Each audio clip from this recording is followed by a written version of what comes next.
маймунҳо барои чӣ бананро хеле дӯст медоранд?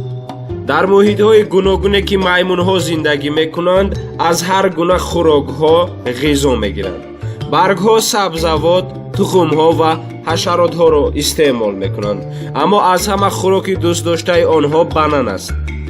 азбаски банан хеле ширин буда дорои лаззати хеле бузург аст ва ҳамин сабаб шудааст ки маймунҳо бананро хеле зиёд дӯст медоранд.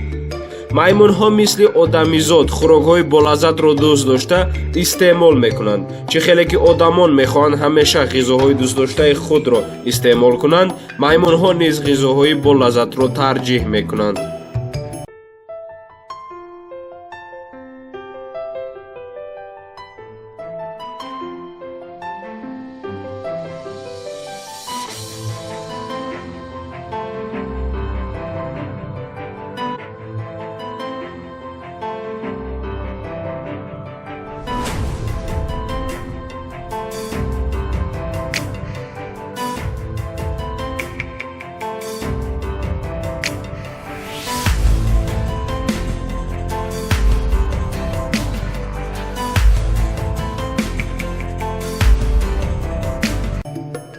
маймунҳо ғизоҳои худро то чӣ дараҷа мумкин аст зудтар истеъмол мекунанд.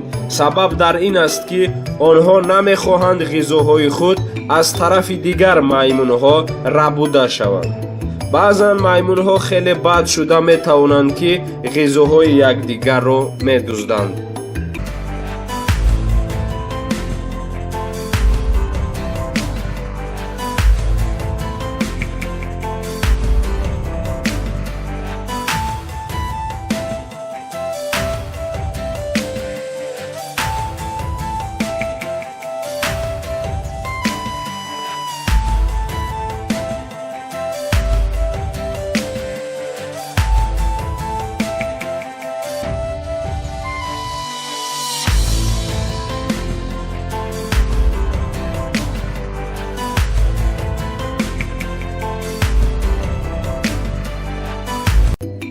баъзе намуди маймунҳо он қадар чашмгуруснанд ки бананро пӯст накарда мехӯранд.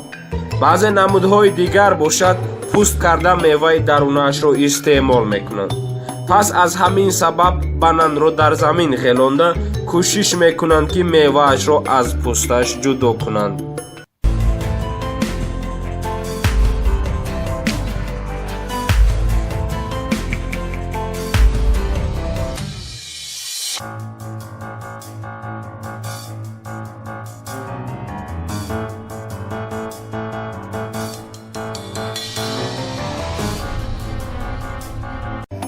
маймунҳо аз ҳама бештар энергияи худро дар баромадан, аз шох ба шох паридан, давидан ва дар шохаҳои дарахтон овезон шудан сарф мекунанд. моддае ки ба маймунҳо энергия мебахшад, ин шакари фруктоз мебошад. ин шакар ба маймунҳо энергияи эҳтиёҷиро таъмин мекунад. инак боз расидем ба анҷоми як навори дигар.